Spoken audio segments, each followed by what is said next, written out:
been running up and down roads and corridors from Ugly Duckling straight to Dark Horse, trying to come up with the perfect metaphors. I'll show you mine if you show me yours. If you show me yours.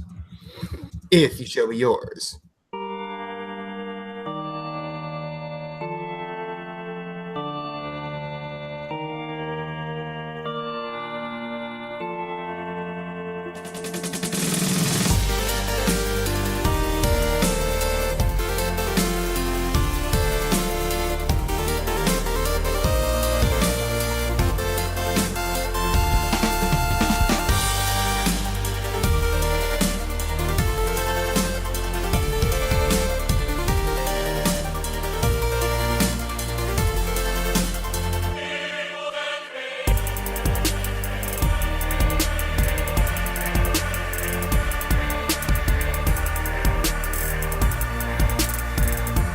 Welcome to Nerds Gone Rogue. Moosey looked decidedly bored. I'm just waiting. This is episode 128. My name is Matthew Keel. I'm at Infinite_Rewind on every conceivable social media platform you could think of. Alongside my bros. Corey, say hi. Hi. He's Corey in HD 86 everywhere except for PlayStation. He's the fourth Rogue Spartan. Moose, Mr. Captain Bored tonight.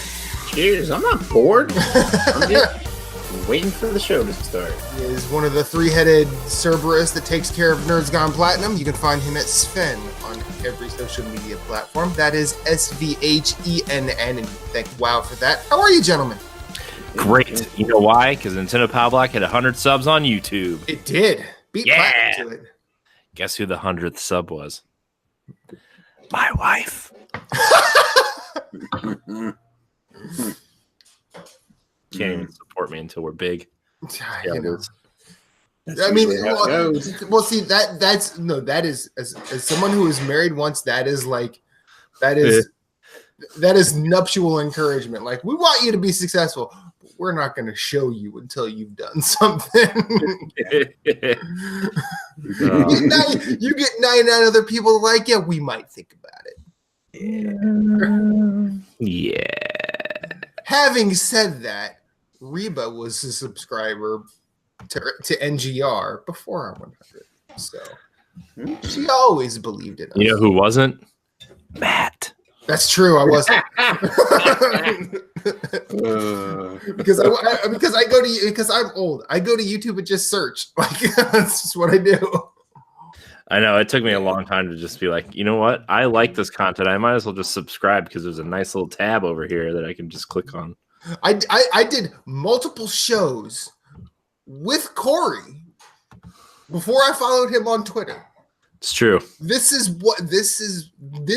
I don't even think you started following him on Twitter until after Moose started on the show. Yeah. I think it was like early last year, actually. Yeah, because like I was hashtag divorce. Shut up, Moose. I was because all my Twitter was just my Instagram stuff. Trash. And right. Now, okay. I need to preface that. Your Twitter wasn't trash. What's on Twitter is trash. And you're extremely discouraged. We've had this conversation. Yeah. And so, like, I would just be on Twitter and I'd see a post and I'd just like it. I probably already liked it on Instagram. So I'm just like, and then when I started working overnights and got back to Twitter, I was like, I don't follow anybody. Like, I started following Deshaun recently. I'm like, sorry it took me this long. Well, I think Twitter's negative if you really allow it to be. Yeah. Like, if you just sit there and you just, if you follow the negative or read the negative stuff and allow it to affect you, then that's when it's a problem. There's a lot of positivity out there. Like, I feel like my feed's pretty positive. You just gotta curate it, Yeah, that's the thing. I was just gonna say it's curated pretty well. I got a good mix of video game. I got a good mix of music. My Twitch community. Not that I follow, but the one I'm in with, people that I watch, certain streamers. But like you get those people in there, and Twitter does a pretty good job of showing you what what you'd like to see instead of like all the deep negativity that it can be. So yeah. All right, bagel. Yeah. Bagel has one of the squeakers from his squeaky toys. Bagel has the best Twitter. His Twitter is straight fire, son. He tears there's not a predatory bone in this dog's body, but you give him one of those little Kong teddy bears, and he tears it apart like a bear who hasn't eaten for 3 weeks. And then he gets the squeaker and carries it around in his mouth for months, and then he'll just sit there and whine about it, like he's mourned his kill. He's sad that he has the heart of his enemy in his mouth. I don't get what's going on. Psychology of that dog is crazy. He just I wish I could get him. I wish I could get him up on my lap and just show you how he looks with this thing in his mouth, because he just looks pitiful. Yeah, I killed this thing, but I killed this thing. But I do want to say cheers to the 2 gaming soundtracks. The background, also Queen. Very nice. Only 2. There's that one. That's 1. And then there's 2, 3. All Logic. Against All Logic. Against All Logic. That's one of my favorite albums this year. It's not a video game soundtrack, though. No, which one were you pointing to? Because that's what it looked like. This is Crypt of the Necrodancer. Oh, see, I can't even see the full cover of that. Otherwise, I would have been able to. It's super dark. Here, I'll get it. Yeah. It's okay. Okay. All right. Okay. Kind of looks like Space Ace a little bit. Yeah, a little bit. Okay. And then there's the back of it. Oh, nice. See, if you would have had that out, I probably would have noticed it, because that's the main character, isn't it? Yeah. Yeah. But anyways, cheers to that. And I want to get the Pyre one you got in the upper right, and then Transistor. Yeah. I have all of them on Google Play where I listen to them, but I want to get the final versions. So, yeah. Hold on 1 second. Matt messed it all up, guys. What did I mess up? I didn't mess up anything. I don't know. You said hold on, so I said you messed it up. I got an alert. So, alert. Any of y'all playing video games? Yeah. Yeah. I played some video games. Let me start because mine's short. Okay. I played that new Super Mario Brothers U Deluxe on the Nintendo Switch. Is it out, or was it a demo? No, it's out. Oh, I didn't know it was out. Awesome. Yeah, it came out Friday. Okay. Cool. It's that game. Yeah. I played through the first world. I'm like, yep, this is a solid 2D Mario game. I wish I had a cool D-pad to play with, but I like the Switch D-pad. I don't know what your problem is. I know you guys are. There's custom white Joy-Cons that I want that have the correct D-pad, and they don't cost much more than a regular set. So I think I'm going to get them. But no, that's not bad then to invest in something that would allow you to. I think what a set costs $80. I think for 2 of them. I think these ones are $100. That's not bad. Yeah. So plus shipping. So I don't know. It's something I've been thinking about for a while. But let me tell you what, though, that game is fun. That game is fun. Now, is it a remaster, remake, or is it something new? What is it? It's just a port. Well, the thing is in the main game they included the Luigi DLC for it, so it has the new Super Luigi U stuff, which is the challenge levels. So that comes with it. It's not yeah, and then in the main game they added Toadette, which is easy mode, and then they added Nabbit, which is the kid-friendly character that can't die and can't get hurt by anything. Isn't Nabbit the thing from Rabbids? No. Oh, the little Roomba thing that you follow around? Is it a traditional $60 game? Yeah, it's $60, but you get both games, and then they added some co-op or some competitive challenge modes to it, like Coin Rush mode, and they added it's almost like a Smash Brothers Light battle mode where it's just it kind of looks like the original Mario Brothers, not Super Mario Brothers, but the one that has the static screen and the turtles come out of the pipes and stuff. Mm-hmm. They added that mode back in, and so they've got some new stuff, but it's basically just New Super Mario Brothers U from the Wii U. So that said, it's already outsold the Wii U version in like 4 days. So it has New Super Mario Brothers U, and does it have Super Luigi? Yeah, Brothers? Yeah. So I did like both of those games a lot. I mean, it was sort of like they didn't like set the world on fire, but like they're good. No, but like, see, I enjoyed it because everybody was so sick of New Super Mario Brothers because of the Wii and the 3DS one had come out like super close to this one, but I didn't play those ones. So I was like, man, 2D Mario game, sign me up, because like I hated the Wii, and then the 3DS I was playing Zelda and Fire Emblem. I didn't have time for a 2D Mario game, so so speaking of Fire Emblem, I'm playing a little bit of that also on the on that there 3DS. Nice, because it was on sale, because Target had this huge sale on 3DS games, because turns out they needed to clear space because nobody's buying them anymore. So a bunch of them were between $5 and $15. So Fire Emblem, the one that came out right after the the Switch came out, the Shadows of Valencia or whatever. It's basically a Fire Emblem, but then you can also grind your character's levels with dungeon crawling. So there's dungeons in it that you can walk around like a Zelda game. So it's kind of like Fire Emblem mixed with Zelda. So it's kind of cool. But that's pretty much all I've been playing. Yeah. Okay. I also been playing Mutant Year Zero on Xbox as well. How are you liking that? It's amazing. It's really awesome. I haven't dived into it yet, but I want to play it. I think it's gonna be my next game to play. It's cheap, or it's cheaper. It's $34.99.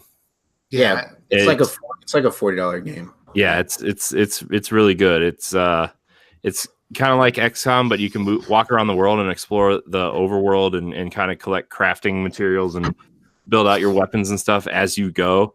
And then your central hub is kind of like an active city where you can kind of walk around and buy gear and stuff, but also there's a lot of storytelling elements in the hub world too. So it's really good. It's really, really good. I'm actually quite surprised. They said they are making a Switch port though. Oh, cool. At some point. So I'm part of me wants to wait for that version, but the other part of me is just having way too much fun with the Xbox version that it's worth playing like 1 or 2 hours a night instead of, sitting there on the couch after work and playing it. But I want to play that game too. See, that's one thing I'm gonna try and do this year more of, is like, if I'm gonna buy, if I'm more than 60% sure I'm gonna buy it on Switch, just try and wait for Switch. Yeah, because then like you kind of waste that Xbox version. You know what I mean? Yeah. Well, I mean, it's free for me, it, but like, you'd rather play your Switch version. You know what I mean? So yeah. Well, like my intention was to download it because it was day one on Game Pass, day and date. So I downloaded that below and Ashen. It's on Game Pass. So technically, you're not. You didn't really pay full price for it. So right. Actually, okay, never mind. Go ahead. Sorry. Yeah. So I mean, that's why I downloaded it. But I've been playing it so much that I'm just like, man, I when the Switch version comes out, I'll probably buy it for Switch. Okay. Just so I can like support the developer, and I'll probably replay it again because they're adding DLC and stuff to it. Nice. So, but yeah, it's really, really strong. If you guys like strategy games like XCOM or I'm trying to think of something better because XCOM's not really the right type of game. I mean, like Mario plus Rabbids, I guess is a better example where you can kind of like explore the overworld and solve. Yeah, there's like an overworld map and. Yeah. No, like and that game, like I'm sad I didn't get to play much. I haven't got to play much of it yet, but it is my kind of game. And from what I've heard, just from everybody in the criticism space about it, it's basically XCOM with more stealth involved. But it's not. I don't think it's punishing stealth. I think it's just like if you go loud, you have to pay. You have to deal with that. Well, what you want to do is kind of like as you're moving through the environments, you can see how the enemies are set up, and you want to kind of position your 2 or 3 guys and take out, because some of them are on patrol, and you want to take out the patrolling guys first. Yeah, and it makes the upcoming encounter significantly easier, to the point where like, but you also have to like, you can't kill him with a shotgun, right? You have to go in with like a stealth weapon and kill the patroller, or the other guys will hear you and come rushing towards you. Yeah, which makes it infinitely harder. Like I'm playing in. There's 4 or 5 difficulty modes. I'm playing the second to the easiest one, and I'm getting annihilated. Like if I'm not careful, I will just get annihilated. And and you can kind of spec your characters out however you want. Like the warthog guy that I have he's like my tanky character, and he carries a sawed-off shotgun and grenades and stuff, and he can take a lot of damage. So I kind of put him up front, whereas the duck guy is kind of like my sniper. He kind of sits back and takes guys out silently. And then I just unlocked the 3rd character. I don't really know exactly what his skill set is yet, but nice. Man, I think having a 3rd character overall is going to make that game significantly easier to have a 3rd guy moving around. Handle him in the other direction for you. Yeah. Make it a little bit easier. Yeah. So, and then even like if you get good, I mean, at least with Mario plus Rabbids, eventually you get to the point where you feel like the playing field is level, or maybe you have the advantage depending on your dexterity in those games. But with XCOM, like as much as I've played that on PS3 or Vita, I've never gotten to the point where I feel like no matter what I'm walking into, I win. Like I never feel like I'm going to win that game. So, and that's part of why I like it.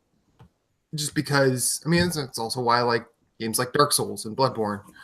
It's, it's a challenge. Yeah. I mean, it's not death all the time, but it's a challenge. Yeah. I actually, the other game I started, but I didn't really play it, was Ashen, which is it's basically Dark Souls on easy mode. Like, but it's that kind of loop where like, you got to collect these things to upgrade your character at the next checkpoint, and it's got a really, really cool art style to it. Yeah. So. It's like Dark Souls of the Wild, isn't it? Kind of. It's more, I want to say the environments at least remind me more of Wind Waker than Breath of the Wild. Okay. But it's very simple, and the characters don't really have a ton of detail on their faces or anything, but it's a cool looking game. I know Jesse's been playing it way more. But cool. I remember when that game was announced, it looked really good, and then it is completely exclusive to Xbox, right? For now. PC. Is it a for now thing? I don't even know if it's on PC. No, it was a deal for Game Pass. It's coming to PlayStation, and they want to put it on Switch too at some point. Okay. But I thought it's on PC though, right? Yeah. Now, so it's on PC and Xbox. Because the one streamer I watched, he was playing it on his PC. Okay. Yeah. Moose, what you been playing? A whole lot of Far Cry 5. Yeah. I've been tearing it up in Hope County. Having a lot of fun. I'm almost ready to take on the second faction leader, and then I'll have to polish off the last region and beating the game. But I'm working, trying to get all the trophies I can get, all the perks I can get. Played with Jeff 2 days ago. That was a lot of fun. We fell, we died, we had like I have some issues with the game, but it's probably just like me. But like we were like, you're supposed to like jump, like you can jump off stuff and hit L3 to do your wingsuit or your parachute. Yeah, but parachute's like holding X. Yeah. So like the thing is, if you don't have the prompt, it doesn't do it. So like what happens is like you'll go to run and jump off something, and if you don't have enough time for L3 to come up as a prompt, you will just fall flat and die instantly. You will just splat. It's like it should be an option as soon as my feet like leave the ground to like jump off a ledge. Like if I fall like a foot, or whatever, I should at least be able to hit it. Because even if I hit it and I'm just jumping, on the ground and not really falling anywhere, like I'll just be an idiot with a wingsuit out. You know what I mean? Like it should be a little more responsive to that. But other than that, I'm having a blast with it. You're just like laying on the ground like. I just see a guy running. But anyways, so having a lot of fun with that. I've got Cheeseburger. I'm running around with the bear, obviously, because his name's Cheeseburger and he's awesome. Yeah. So I'm trying to do like try and get the perks that you can get. So I'm like running around with him. I did find out that when you co-op with people, like so I was co-oping with Angela Curry, who's in the Fathers of the Grind group with us. She was having an issue, and I we thought about it in the beginning. Me and Jason and Jeff, we were talking about it. Like it's got a steep curve at the beginning. Like you'll liberate like an area, a compound or something, and then you'll go into your perks to like spend perks or whatever, and all of a sudden you'll like they just spawn instantly right next to you and start shooting you and trying to kill you. Yep. And it's just ridiculous at first, but then once you start building up resistance and start getting better weapons, like it gets easier to deal with. Like my issue right now is planes. Like everywhere I freaking go, it's like Skyrim. Everywhere you go, there's a dragon in Skyrim ready to like take you out. Actually, it's worse than Skyrim. Skyrim's like maybe every third, fourth time you fast travel to an open area, you'll have to fight a dragon. Like this is like every time I go somewhere, I'm being seen by a plane. So I basically got the perk to up my armor piercing bullets, and I have an M60. And every time the plane comes around to do a strafing run, I'm just unloading a clip of armor-piercing bullets into it, and it usually goes down pretty quickly. And then I just go about my business. Yeah. So yeah, it's not. I don't think the learning curve is that steep. But that doesn't mean that you're. I'm not trying to say you're wrong in that. Yeah. Yo, Deshaun, thank you for coming. You're not late. You got here when you needed to. It's fine. You're late. What are you thinking? Nope. Don't do this, Corey. What are you thinking? I got to tear him down. He's fine. But yeah, so, no. I think it's fun. I want to get New Dawn. Mm-hmm. This also makes me want to go back and play 4. So I don't know, but we've got some co-op games on the challenge on the docket. Like we really want to finish Division. Obviously, I only have one trophy I need for the platinum. I'm not going to try and 100% that game, but probably won't be able to because people will be moving to Division 2 in March. Yeah. And so what I want to do is like better quit your day job and start streaming. Yeah. So I want to start. I'm going to help Jason and Jeff. That's a little more forgiving.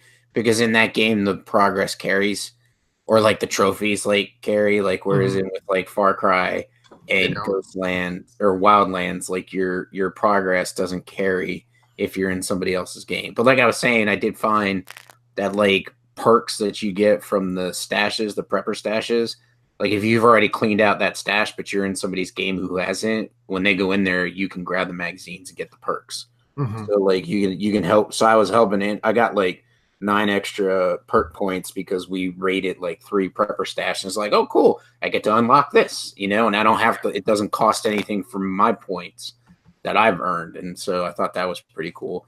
But I highly recommend it. If you like games with chaos, Far Cry 5 is a lot of fun. There's helicopters, there's planes to have fun with. There's just like the moment to moment is just insane. So I mean, it's a lot of fun. Like I was trying to, so there's like a perk where you got to kill like 5 people from 150 meters or more away from you. And so I was 150 meters out. There was like a place I had to liberate, and I was out on an island in a lake, like 170 meters out. And I was like, yes, I can like snipe everybody. And so I'm just like shooting them from afar, I got a good sniper rifle, holding the L3 to hold my breath, boom, clipping people. And then I got the challenge and I got my perks. And like this plane is like, again, the plane finds me. And so take the plane down, doesn't signal them. Like they don't know what's going on. Oh like, no, because it's not that type of game. Right. It's not like Hitman where they're like, what was that? Yeah, exactly. They're like headquarters. I'm gonna go check it out. Yeah. And walk over into death. yeah. It's like, what are you gonna look at this or no?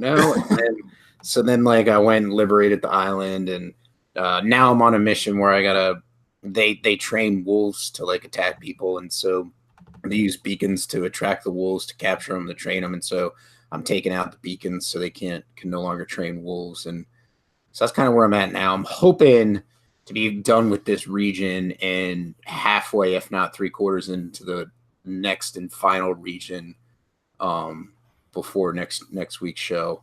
Probably going to try and hit it hard this week and like really put a dent in it with co-op.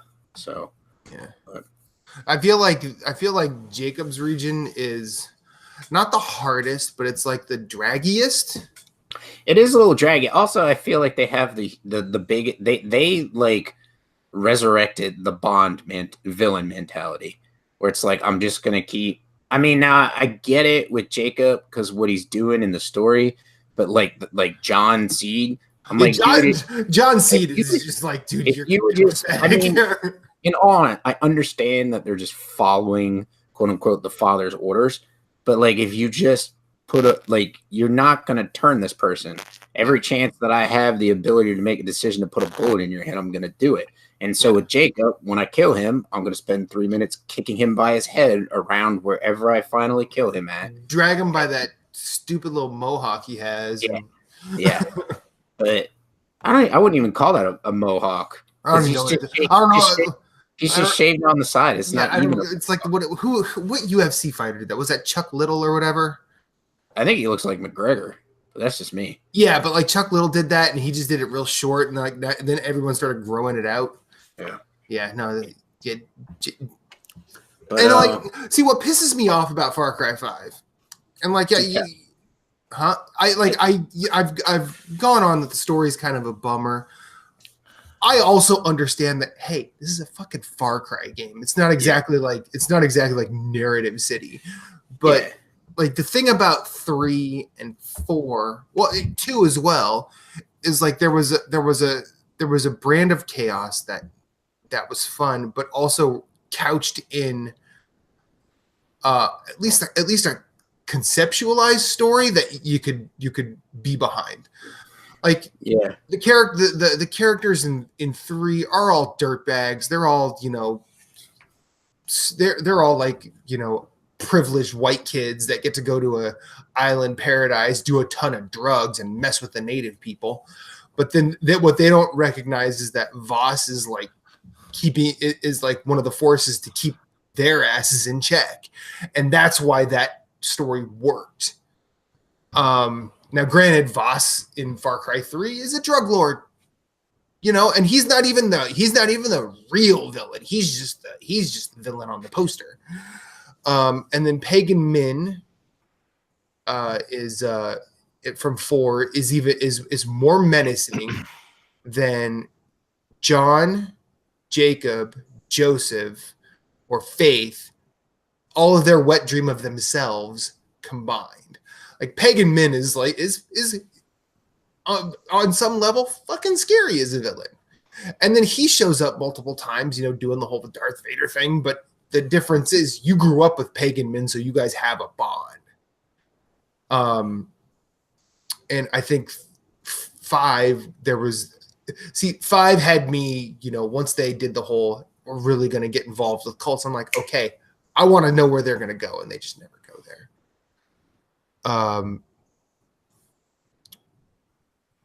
And yeah, Far Cry 1 has an Office Space joke about TPS reports. Yeah, it does. But see, Far Cry 1, I don't know if this is going to piss Phillips off because he's in the chat. Piss him off. It doesn't matter. I think it's the worst of the Far Cry games. It's not a bad game. It's just the worst of the Far Cry games. That's just my opinion. It has like everything that eventually made Far Cry, but iteratively they just did it better as time went on. And yeah. So what have you been playing? A lot of Onrush, a lot of Hitman. Did you get that platinum Onrush? You still working? Not yet. I worked all weekend, so I wasn't able to have my night with games. Otherwise, I would have gotten it. But I did platinum Time Spinner at work. And let me tell you, do you like Metroidvanias? Yes. They're all right. Do you like games that are sound mechanically, but they don't require you to get in like a certain headspace to play? They're all right. You should play Time Spinner. All right. Like that's a good ass game. It is a good game. Like I did not like, and granted, it gets overwrought at times, like with the whole time mechanic, but it's never overwrought to the point where I felt like I had to really pay attention and think about it. Not that like I didn't, but it was just I could just tertiarily pay attention. Yeah.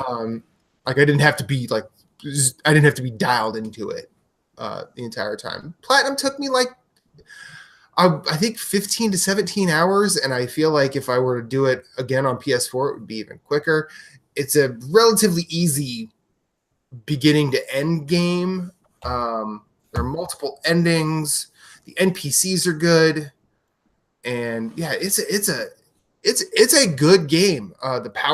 There's an orb you get that's called the Iron Orb that drops hammers on people, so you know I'm in. Yeah, no, the side quests are good. That's a solid game. That probably would have made my top 10 from last year if I had played it then.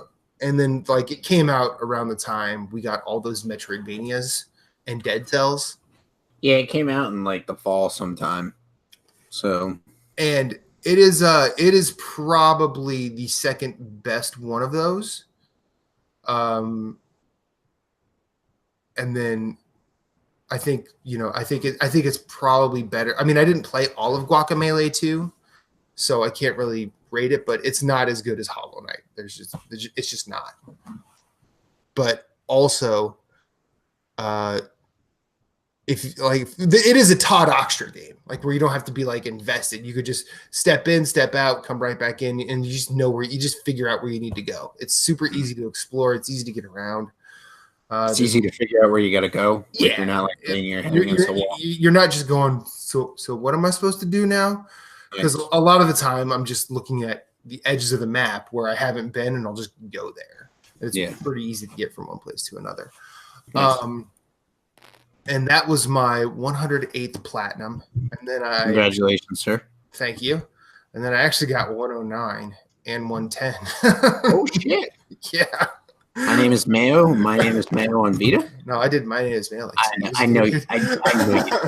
You did the same time I did it. So no, I found this game in my library called 36 Fragments of Midnight.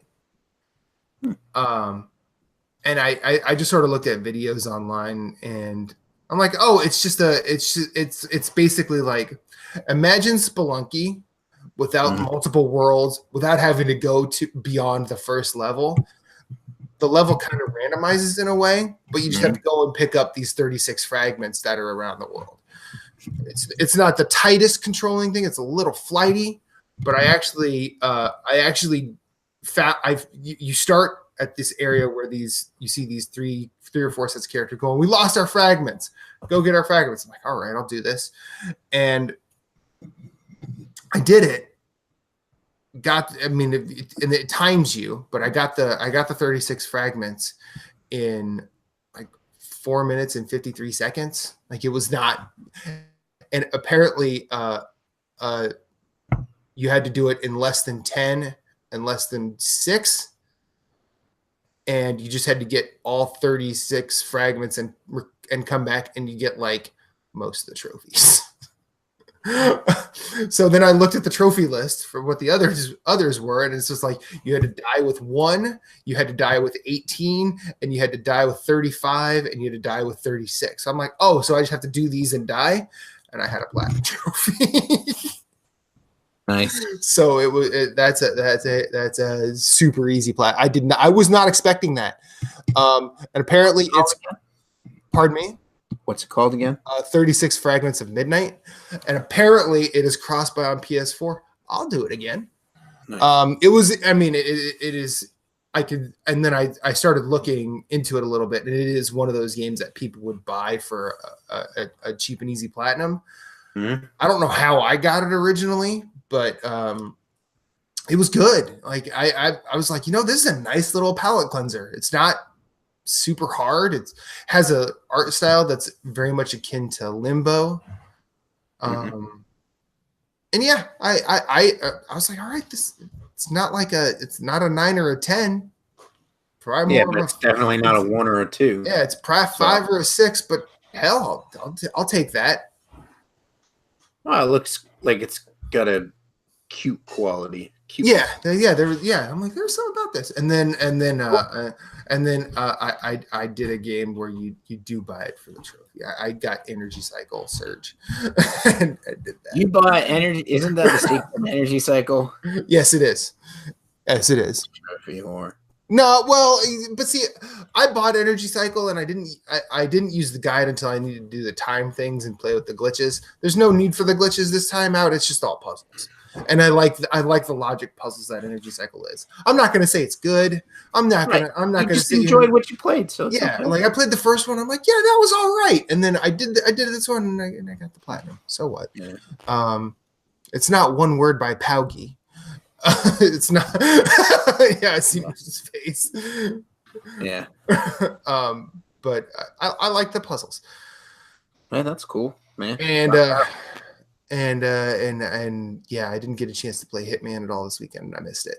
But Hitman absolutely. You didn't stream today, did you? No, I did not. Okay, I'm glad I didn't miss it. Like, no. I'm still having it. Like, Twitch is a bitch because like half the time it'll tell me you're streaming, and it'll tell me within like 30 seconds of you starting. Mm-hmm. And sometimes I won't even know unless like what it tells you, like who you're following on down the left side, it doesn't refresh really well. And if I hit the refresh button, it gets rid of the chat. So like I don't want to do that because I'm watching somebody's chat. And so I won't know until you're like 30, 45 minutes in. I come join you, and then you're like, all right, that's it, guys. And I'm like, yeah, because now we do it for I'm like, okay, bye. Like it sucks. So I just wish they did some quality of life updates to their program. I wish they allowed like favorites to your followers. Like, I mean, I follow a lot of people, but like if you're on, I want to watch you. If certain certain people are on, I want them at the top of my list so I know and I can go and watch them. But whatever. Yeah, like I will probably be back tomorrow.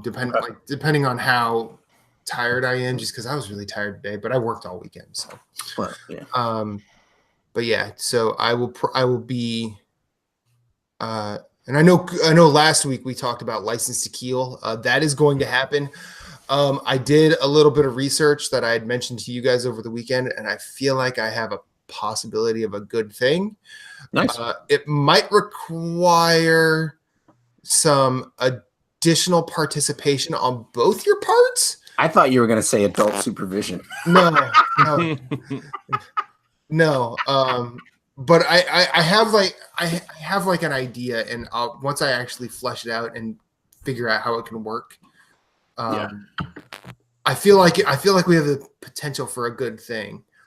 But it might require some additional participation on both of your parts, and I might even try and get partner involved too. But like it won't be like on the stream. It'll be like on the videos once they go up. Okay. I have like a real dumb idea. We can talk about it. Yeah. So that's everybody, correct? Mm-hmm. We got listener stuff to deal with. Yeah. We got a lot of it this week. apparently we had a good response to last week, so I will take that. Apparently, I don't think we won't have to do a topic ever this year because apparently we're just going to keep some insanely awesome listeners. Between awesome listeners and Deshaun, just cranking out. Did he ask a question and then try to like add additional stuff to it? I mean, I don't know about Twitter because I haven't looked at it all day, but like, I love you, Deshaun. but he I think this time he just said, "Nah, I'm not even gonna try and hide this one this time." But so we're gonna start with a good old favorite, we'll say. She's been with us since before I was here. Megan Green. Last week, a listener wrote in about how much he appreciated you guys every week, and I just wanted to write in to do the same. 2018 was a pretty rough year for me, losing my dad and my grandmother, moving from Ohio to Georgia for a new job, and not knowing anyone, and also a messy breakup. I listen to a lot of podcasts because it keeps my mind busy, but you guys and your spinoff shows have always been my must listens every week. Just wanted to say that thank you. I just want to say thank you for every episode and all the work you put in. I wish I could repay you guys or support you in other ways than just listening, because you've been such a significant part of my life, of my week for years. So thank you guys. Sorry I haven't written in more. Megan, you do not have to apologize. And based on your 2018, you had stuff to do. So take care of stuff however you can. Sounds like it might be on the upswing so that's I hope good. so. Hopefully things are improving. Hopefully. Condolences about your father and grandmother. Yes. Sorry about the bad breakup, but hopefully you're meeting new people in Atlanta or Georgia. Or Georgia, yeah. Georgia, wherever you move to. She could be in Savannah. You don't know. That's why I corrected myself, man. I'm sorry. Or Georgia. Maybe hopefully you're meeting new people and making new friends, for some lasting relationships, to not feel so isolated, I would say, because in a situation like that, I would feel isolated, you're moving for a job, you lose, close people to you, and then you have a breakup, and it's just like, I don't know anybody, I don't have any, don't have anyone to help me like take my mind off of it. So hopefully that's on the upswing for you. I hope 2019 is really positive for you. Yeah, same here. That's what I hope. Anything to add, Corey? No, man. I'm reading, like, not just this one, but the rest of these that we're gonna get to. Just, it's kind of like I didn't really know people really cared, and like makes me feel like I have a responsibility now, and I'm not sure I'm ready for it. I know. I just, losing people's tough, and moving is tough, and I think all of us have experienced that in some form or another, and it's just, it sucks, and I'm just glad we could be like a little bright spot in the year, Yeah. I mean, and speaking to the moving part, I moved to Philly from Iowa, of all places, for a girl. And it lasted. We got married, then we got divorced. But when I moved here, I actually did something counterintuitively. I didn't try and latch on to her and say, take me around, show me around. I got out there and I started making friends. I was as awkward as you could hope to be, but like I made a lot of really good friends, mainly because I just said, hey, you seem like you're into something I am. This is my name. Hi, want to hang out? And eventually, that's how I met like my best friend Jason, who was like a brother I never had. That is how I met my friend Abe, who was my manager at Tower, and like, just don't be afraid.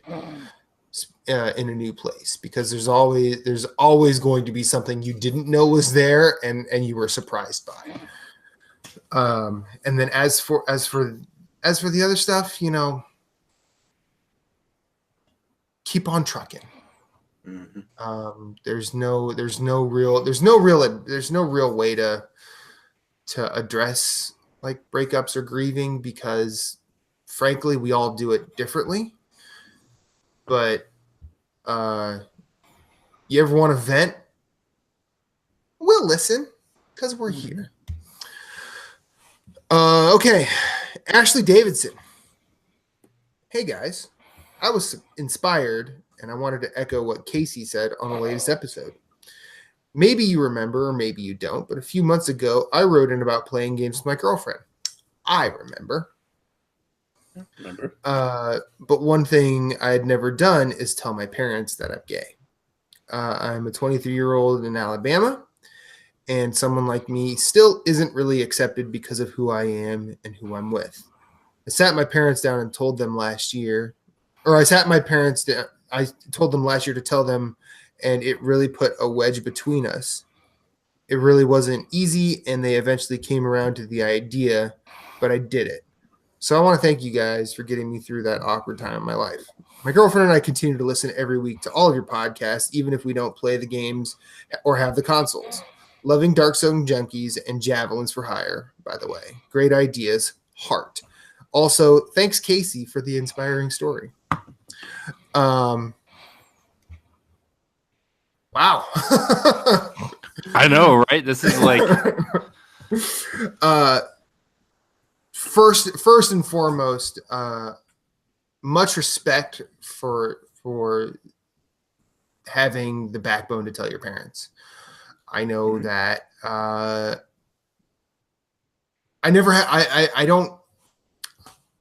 never going to have that conversation. So I don't have a frame of reference, but I was once accused by my parents of being gay, and having that situation happen definitely framed my mind about their thought process on the issue. So I know, I mean, and it was equally awkward to tell my parents I was moving to a city I had never been for to be with a Romanian girl, and they were confused and amazed by that. Is that the same? No, it's not. But it's the only real entryway I have. But I applaud the fact that you sat them down and said, this is who I am. Because it probably took me till I was in my 30s to really defend who I am to my parents. And the fact that you're doing it 12 years earlier than that, or more than a decade earlier than that, because I was probably 35 when I actually started doing it. I respect that, and I'm proud to have you as a listener, because that is inspiring to me. It's a big step, especially in some of the areas of the world that still don't, especially in this kind of cultural climate and everything. Yeah. Where being quote unquote different isn't exactly right encouraged in some areas of this country. It's just like, especially in a place in the deep South that's very kind of conservative and yeah.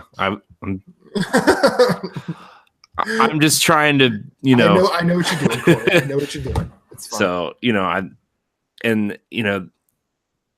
I think another big step is that even if her parents are conservative or whatever, if they've taken the step to at least kind of start to be supportive and everything, that's another big step. So yeah. I mean, even if they aren't fully supportive of the idea, like if they are supportive of you, that's also a big step. Yep. Because how her how old did she say she was? Like 20 something. Okay, so like her parents are probably what, maybe 50-ish. I'm guessing. I mean, I'm guessing. Yeah, it could be as young as we'll say as young as 49 and as old as 70. I don't know. Yeah, I know. My point is like that kind of age bracket kind of is still on that side of history where it's kind of like a no to be that, you know, and like the fact that they're kind of willing to, you know, acknowledge and kind of start acknowledging it is a big step too. So, but yeah, that was a big step. I couldn't, you know, I think we all probably have it the easiest being straight white men. Yeah, you know, and there's not much getting in our way. But like that also makes it more of our responsibility to sort of help those that are dealing with shit. Yeah. So I mean, we're not I mean, I remember one Thanksgiving, my parents came to Philly, and they brought my grandmother who had never been, and my mom's mom who almost died last year. She's still kicking around. Sicilians are tough. But we're at it was they came to Thanksgiving at our house. You know, my ex-wife made turkey and everything. My friend Abe came over, and at one point during the conversation, and my parents, the only thing that I will talk to my parents with, or what I will talk with my parents about, is politics. Not because I'm a glutton for punishment, but it's because it's the only thing that we share. Like I can't talk to them about video games because my dad immediately just glazes over, and my mom, I think that's the only time she really contemplates suicide. I can't talk music because my dad has a problem with pop music unless it's something he actually likes. And then my mom, despite being, you know, hippie in the 60s, she says, "Oh, well, all the Beatles ever did was repeat themselves." I'm like, that's called a chorus. That's a form of writing. That's a form of poetry. That's existed for millennia. Well, it's boring and repetitive. Like, really? You're gonna lecture me and then tell me how Pure Prairie League is really good? No, sorry, it's not gonna work, lady. But at one point during the dinner, my dad goes, so, and my friend Abe, gay, next to me, my wife at the time, Romanian, immigrant essentially. My dad goes, so why is being gay a right? I look at Abe and I'm like, let's see where he goes. Let's see. Let's just hold on for a second. He's like, and I'm like, what do you mean? He's like, well, I don't see why it's so important for gays to marry. And I said, why? He's like, well, because it's in the Bible. I go, Dad, you're a Catholic. The Bible for you begins at the New Testament. And that is in Leviticus, as Nick Offerman said in a stand-up comedy special, the most comically hilarious book of the Bible because it is absolute nonsense. So you're reading from the wrong book, sir. And then my mom goes, and let's talk about immigrants. And I look at my wife at the time, Deanna. I'm like, hold on, let's see where she. And then my mom says some hateful bullshit about immigrants coming over, living off the system, taking jobs. And my grandmother, who is just, I will remember this for the rest of my days, smacks both of them in the back of their head like they're teenagers and says, do you people know where you are? And I said, thanks, Grandma. And I look at Abe, I'm like, so, Abe, are you seeing anybody? He's like, no, I cannot find a good guy with a decent dick to save my soul. And then my dad has his come to Jesus moment. Was like, oh. And then I go, Deanna, you were born here, right? No, I was born in Focșani, Romania, and I came here through school, and I do have to pay taxes, and And then my mom utters the phrase I can't fucking stand. She goes, "Oh, but she's one of the good ones." I'm like, no. And I said, "No, Mary, you don't get to do that. Not in my house." It's all right. Sorry, Mom. I'm calling you out. And I know you listen to the show, and I know sometimes you watch the show. But when I first started dating my wife, like she's like, instead of like asking, like, oh, like, because she knew my wife was like different from us, right? Like she's like, yeah, well, Russian that's the Jewish, thing. right? That's the thing. My wife's like, or my mom's like, what is Jewish? And I'm like, oh, jeez.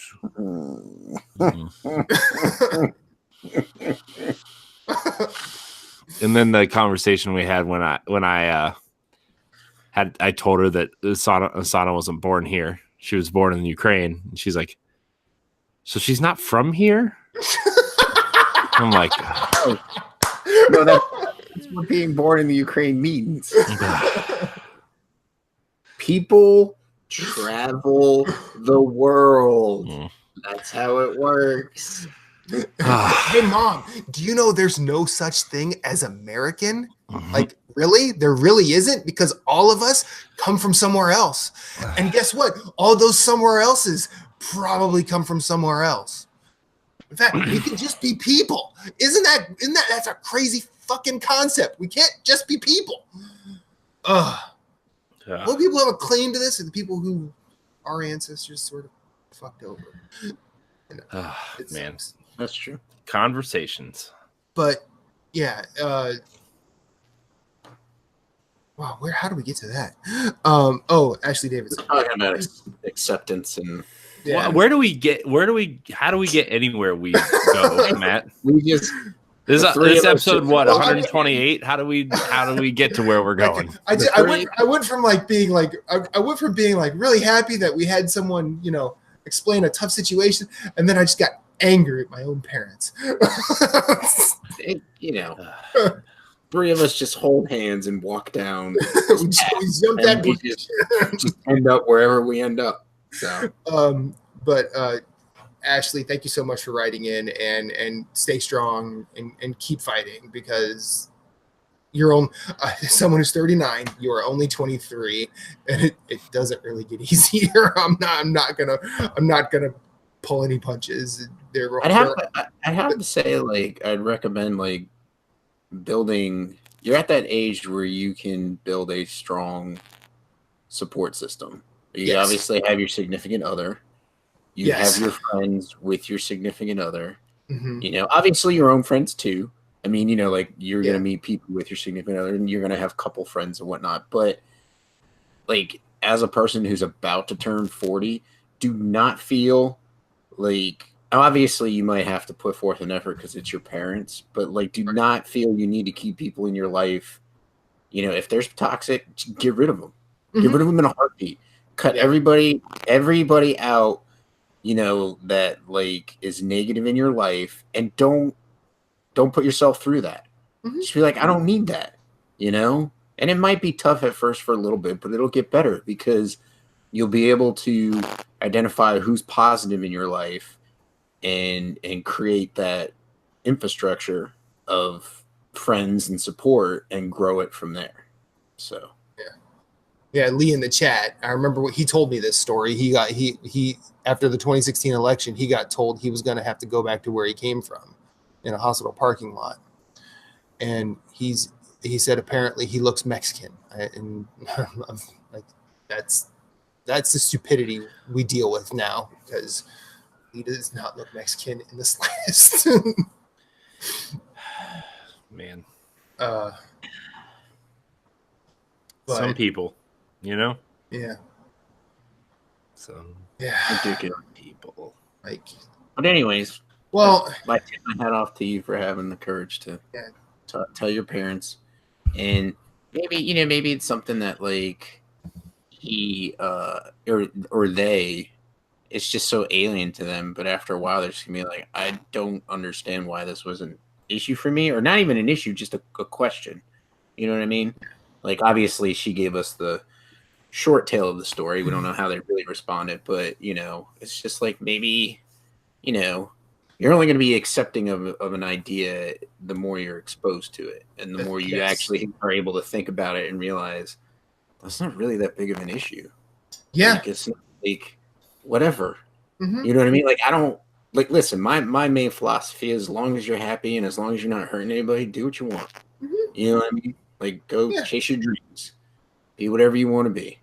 Yeah. But, it's like I opened the last show with boy on boy, girl on girl, like who you like, fuck the world. All right. But yeah, but like also, and I feel I've got a lot of that gave me a lot of energy, and I just want to say a whole bunch of shit, but I want to make sure I'm not saying the wrong thing. Which should probably happen anyway, despite my best efforts. But yeah, Moose is right. Build a support system. You are at a time where it's easy. I will. The one thing, another thing I'll say is get out there in the community. Mainly because like my friend Abe that I mentioned, there was a long time where he was gay, but like he was not out in the gay community in Philly. So like he wasn't out there like involved. Eventually he made like a New Year's resolution. He's like, I'm going to actually be gay now. like not like, come out of the closet, but like he's like, I'm going to get out in the community. And he hasn't been happier since. Like he's been like, it sucks that I don't see him as much. But I'm happy that he is being who he is more so than he ever had before. And if I'm ever invited to anything, I go out and support, because I'll be honest with you, hanging out with them is way more fun than hanging out with straight people. Sorry, you guys accepted. I mean, like straight people can be pretty boring. Facts. Okay, so we're gonna move on to okay. My phone is completely cracked up, so I can't read this. Cody Dozier will say. I'm not sure if I'm saying his last name correctly or hers. Hey, I never write in, but I've been listening since about episode 30. He's been here longer than you, Moose. But I wanted to say that guy who wrote in last week was right. You guys really helped me through some rough times, and I really wanted to thank you for that. My mom got stage 4 cancer and passed away 3 months later last year. But your shows and podcasts really helped me through it all. Laughter really is the best medicine. Happy to help, Cody. Sorry to hear about you. That sucks that your mom is gone. Condolences. I lost my godmother the same way, and it was quick. And I didn't find out till she was gone, though, so I'm sorry. And now we actually have some questions. Yeah, I'm just on like this really weird emotional roller coaster right now. Yeah, I'm not crying. You're crying. I know, right? Like I'm like I don't know what to do with any of this. I don't know if I'm doing it right. I don't know. But it starts with our boy Deshaun. Another little game I concocted. Best title in the franchise games and movies. No explanation needed. You ready for this? Rapid fire, gentlemen. Rapid fire. Game best title in the franchise. Round robin. Start with Corey, and we'll go around. Zelda. I know the answer. Breath of the Wild. Lies. Twilight Princess. Ocarina of Time. Legend of Zelda for me. Okay. Next is Mario. Oh gosh, Mario 2. 64. Galaxy 2. I'd probably go with 64 also, actually. But Soulsborne. Bloodborne. I think Bloodborne is the best title, to be honest with you. Bloodborne is the best title. God of War. God of War 2. The recent one, I would call it God of War 4. Yeah. Spoilers. The one that came out this year is the best one in that series. Yeah. It just want to say, just simply because story, gameplay, they raised the bar on everything and made everything even with the story, and the story is phenomenal. But anyways, sorry. Halo. Halo 4. Mine's 2. Fuck. Followed closely by 3 and ODST. Oh wait, no, fucking ODST. ODST's mine. Mine's a tie between 1 and 4. I really, really enjoyed 4, but I just have such great memories of playing 1 with my younger brother when I brought my Xbox home from college. But Uncharted. Anyway. 4. 2. Fuck Uncharted. None of them. Wow. Assassin's Creed. Ooh. I want to say Black Flag, but I really loved Origins last year. I'm going to go with Origins. Okay. The only one that I've played for the longest, and it's going to have to be Origins. I'm enjoying it. So I only played 2 and I hated it. Actually, no, I played 1, so I'll go 1. I only played 1 and 2, and you could do what you did with Uncharted and say I don't like any of them. I liked Altair's story though. I really did. Okay. BioShock. Interesting that I literally just played the first 2 hours of the first BioShock yesterday, and I deleted it off my console. So that doesn't surprise me one bit. I don't like BioShock at all. None for him. I'm gonna go with 1. I'm gonna go with Minerva's Den DLC from 2. Boy, we recorded it for Pod and Play, the new season, and boy, wow. I don't know if it was just like a time and space thing, but that game did not age well, and I did not enjoy playing it. Man, bring on the hate. Donkey Kong. Tropical Freeze. I've never played a Donkey Kong game. Yeah, I will go with the original Donkey Kong. I still think that's better than any of them. Final Fantasy. 9. 7. 1. Okay, now we're to movies. Star Wars. Don't really care. They all kind of mesh together. But you play video games. You have to care about Star Wars. No, I don't. Rogue One was pretty good. I'll go with Rogue One. I did like Rogue One. Episode 4. You know what? Episode 1. The best Star Wars movie. The Phantom Menace? I'm just kidding, dude. It was a joke. Good. Although it is the best of the prequel movies. Oh, yeah, definitely. Hands down. Darth Maul's awesome. Mm-hmm. Qui-Gon Jinn's awesome. Mm-hmm. Yeah, 2 best characters in all the prequels, and they kill them both. Mace Windu's awesome. Yeah, well, you mean Samuel L. Jackson with a lightsaber is awesome. Yeah. Moose? Star Wars? Yeah. I said Empire Strikes Back. Okay, no problem. Indiana Jones. Last Crusade. Last Crusade, yeah. Last Crusade. Moose? Yeah. Alien. Never seen Alien. Oh man. You haven't seen Alien? No, I've never seen any of them. Alien is I didn't see it till I was like 25, and I regretted not seeing it before. You should see Alien and Aliens, definitely. You should see. But I still think Alien's the best one. I'm going to say Aliens. Yep. Okay. 1 and 2. All right, cool. Back to the Future. Never seen them. So. What? The fuck? You haven't seen I could have swore you and I have talked about Back to the Future at some point. We've talked about how I've never seen them. We talked about on that episode where we talked about on that episode where we talked about all the movies I've never seen. Oh, okay. and then Matt doesn't register that, and he proceeds to talk to you like you've seen them. I know.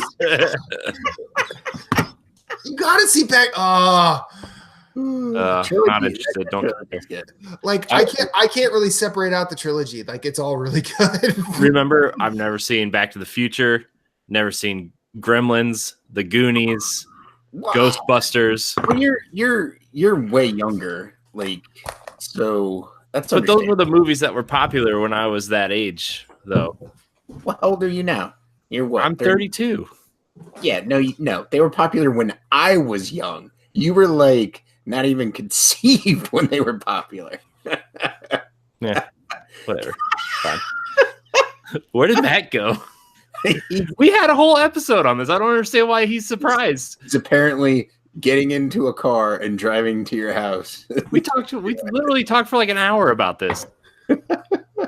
Okay. He had to go scream or something.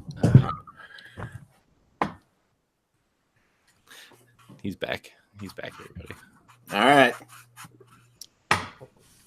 Star Trek. Never seen him, so.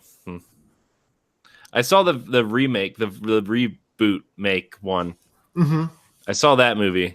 It was a good time, but I didn't understand any of it because I've never seen it yet. I've never seen them, so all I saw was like Leonard Nimoy Spock and the guy from Heroes plays Spock. And I'm like, well, there's some time travel something in here, but I don't understand. But it was a good time. So and that's your favorite Star Trek. I've never seen any of the other ones, so it has to be. Yeah. It doesn't even matter if I didn't like it. It has to be my favorite one. Well, you can go with I don't like it. Yeah. Because the correct answer is The Wrath of Khan. Look, it was a fine movie.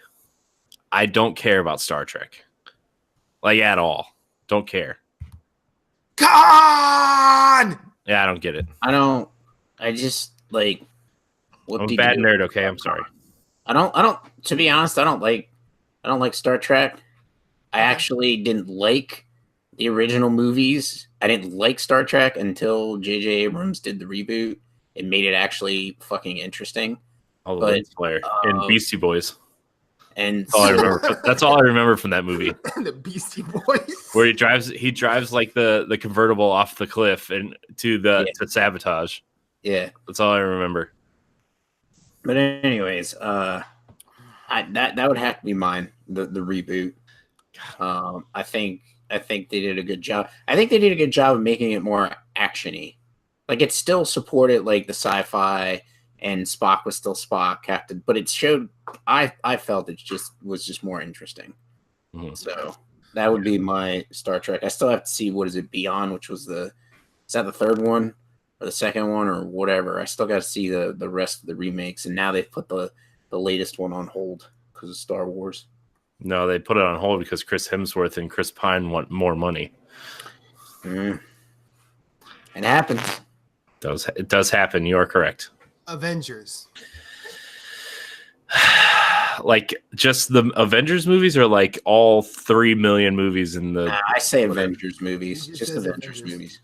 Oh well, I haven't seen the last one. I didn't see Infinity War, so it's on Netflix. I guess the first one then, because whatever. You know what? Captain America: Civil War. There are a bunch of Avengers in that movie, so we're gonna go with that one. Wow, breaking. That's fine. Break the rules, man. I am. I have not seen a single Avengers movie, so. Winter Soldier was really good too, by the way. I'm gonna go with Infinity Wars. DC movies. Well, I don't know. 1989 Batman.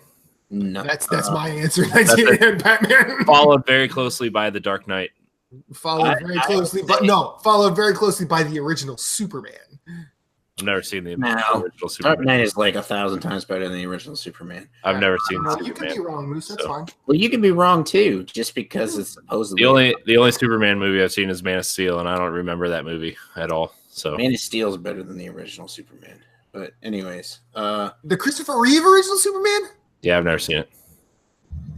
Oh, get the fuck out of here! What? Like everybody wants to like actually the best DC. It's not. Actually, the animated Red Hood movie is pretty good. Okay. I don't know what that is. I know which one you're talking about. Yeah. That one was pretty good. Yeah. And then they just aped it for Arkham Knight. Yeah. Yep, exactly. Pretty much. So, DC movie, I would go.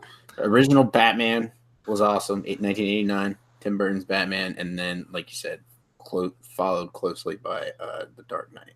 Yeah, like that one was really, really good. Like all their latest ones are trash. Teenage Mutant Ninja Turtles. There's only one right answer, and if anybody says anything different, you're all getting stabbed. It's the original 1990 seminal film with the puppeteering done by puppeteer legend Jim Henson. Mm-hmm. I agree. I can agree with that. Yeah. Mm-hmm. Yeah. And Ernie Reyes Jr. doing kick-ass karate. It's great. Also, by the way, watch the new ones aren't terrible. Mm-hmm. So, Turtles in Time, awful movie. The third one is terrible. Isn't the one Ninja Rat? No, that was the second one. That was the second one. The third one, terrible. Oh, it's Turtles in Time. Okay. Okay. That's all I have to say. Transformers? Is Is there another answer than the original animated movie? Pass. I've never seen it. Okay. I'll agree with that. Yeah, it's the original. Pass. Gotta be. I haven't seen Bumblebee to even. Yeah, I haven't seen. The last one I watched was the one with Mark Wahlberg in it, and I was like, "This is literally the worst movie I think I've ever watched." I watched it too. I was like, "This movie is the reason why I don't watch movies." So, let's see. Yeah. Now Phillips has chimed in the chat. Star Trek: The Undiscovered Country is super underrated. I'll agree with that. Never heard of it. Is that the Turtles where they went back in time? Yeah. Turtles 3 is the one where they went back in time, and it's garbage. Lee saw it in the theater. So did I. Poor guy. Stood in line for that movie. Next is Die Hard. Oh, the first one. What? Yeah, I get it. I don't really. I have. The second one's good too, but the first one. Yeah, the second one is all right, but the third one's really good. I don't know. I think I've only seen the first two. I heard with a Vengeance is the best. The third one is the one with Samuel L. Jackson, right? Yes. Yeah. And he makes him stand out in the street with like a racist sign or whatever. Yeah. Yeah. Okay, I've seen it. I don't remember a lot of it, but I've seen it. It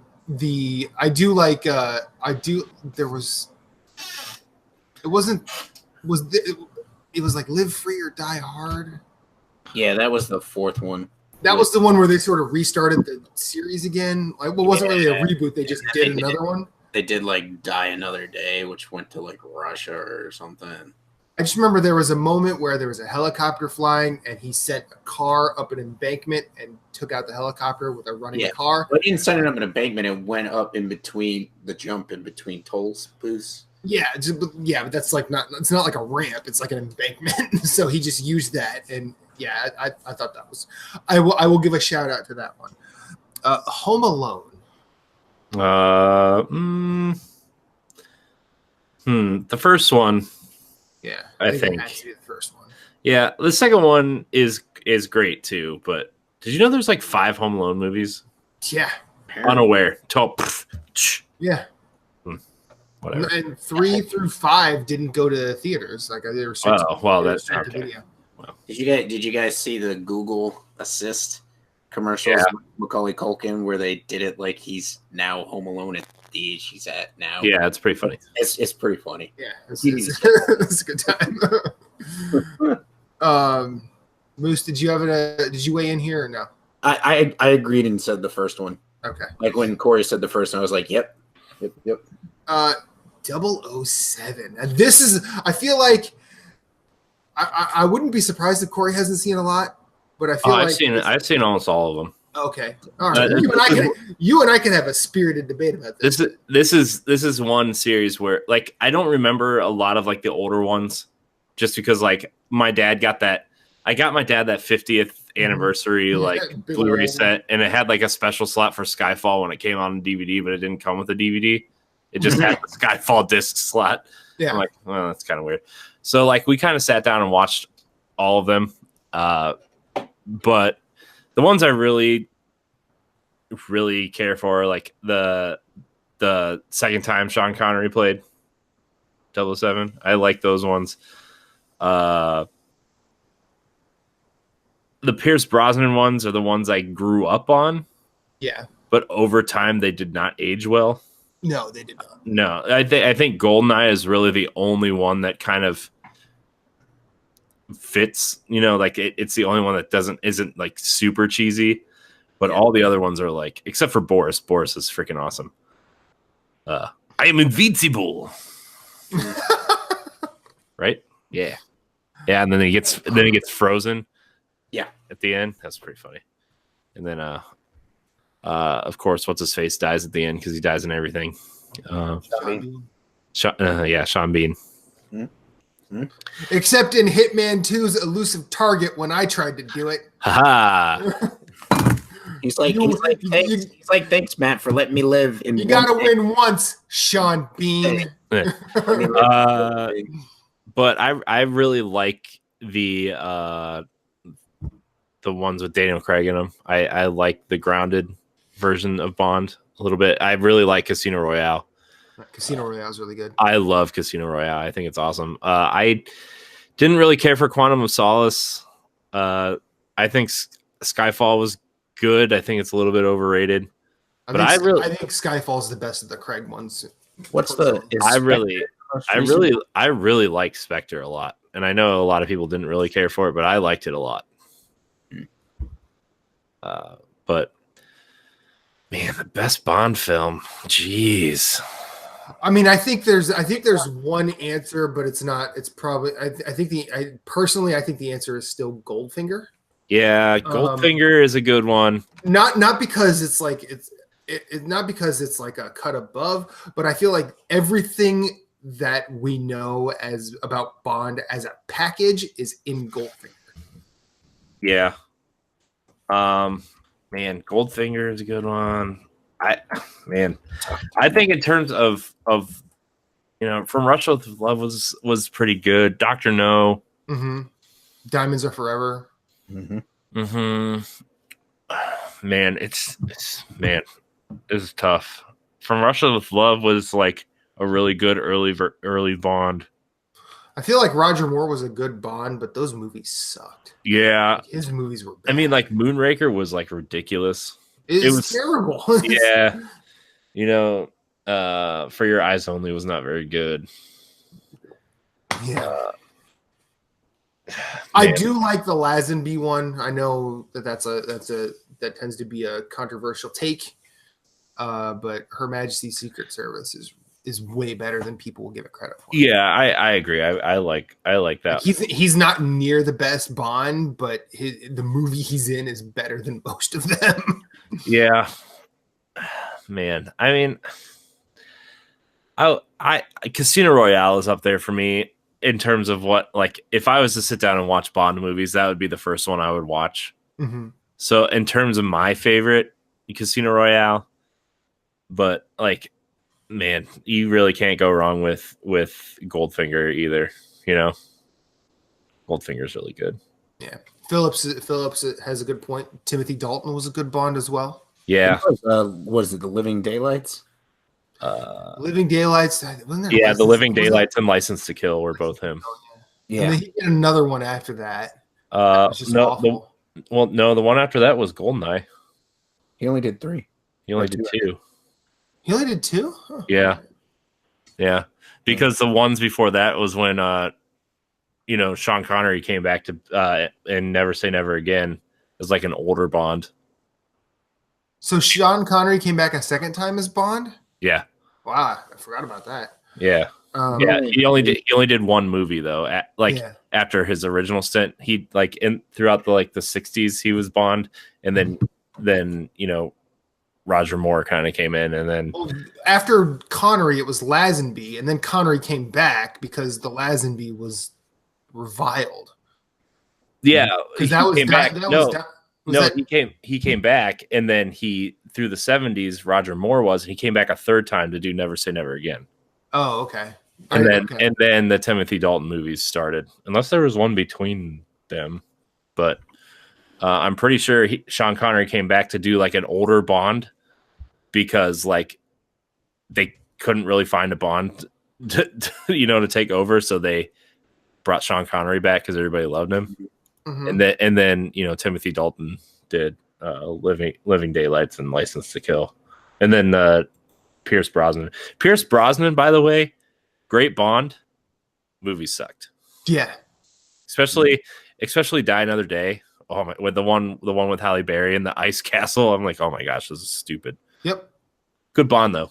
Yeah. Yeah, I agree.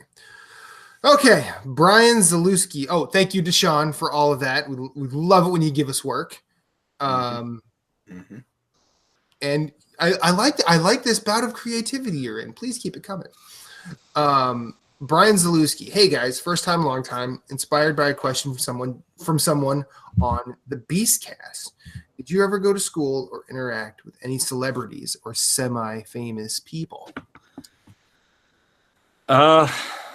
Well, I played in a summer basketball game with LeBron James once.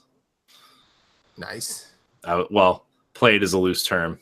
I was a freshman, and they needed to fill spots on the summer team. So big guy, get in the middle.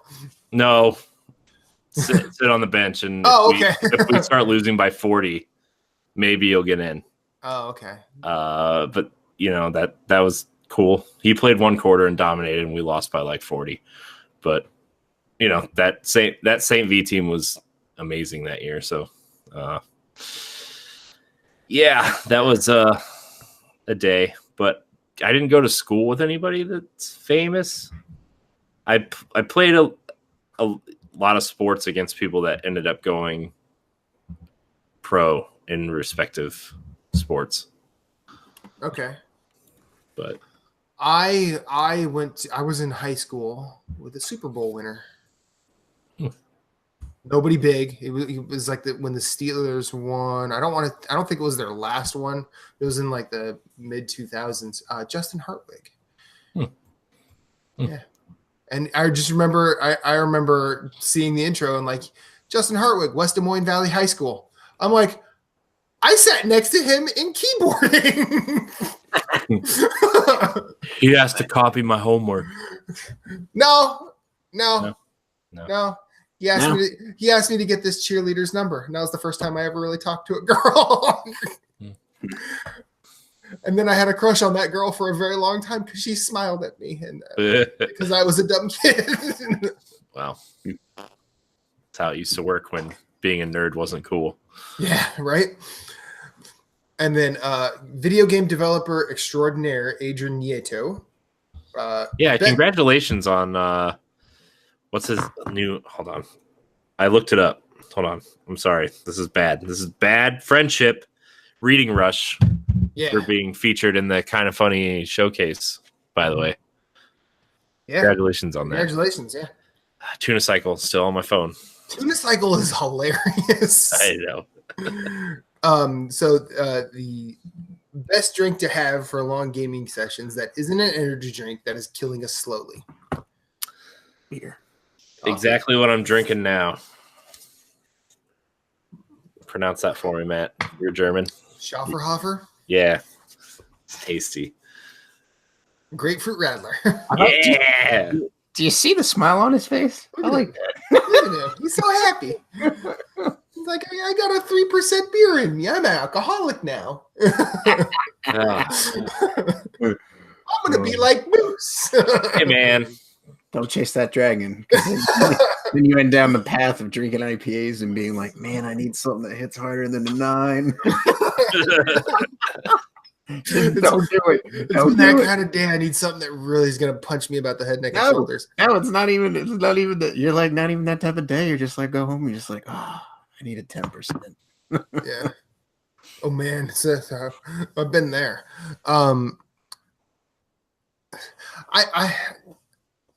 Energy, I mean, tea's a good one, believe it or not. Not hot tea, like just like a half gallon of iced tea or something like Just that. a good tea. Yeah. Sweet tea. Yeah, sweet teas are well, not like your sweet tea, because your sweet tea can on the day it can be like super overpowering, Moose. Your sweet tea can beat my sweet tea.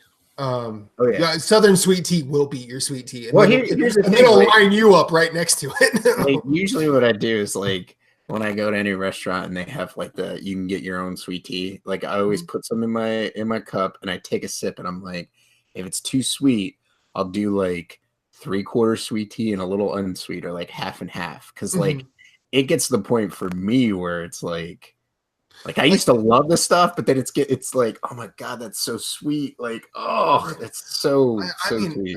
All due respect to sweet tea from the South, I don't need a diabetic seizure every time. Right, exactly. That's what I'm saying. I just don't. And it's like you go to some barbecue places and it's like you ask for a water and they look at you weird. Yeah, like, what's wrong with you? Like you feel socially obligated to order a sweet.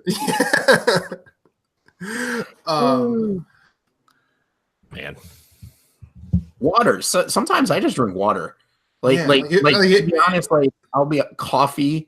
So you don't get dehydrated when you drink your next beer.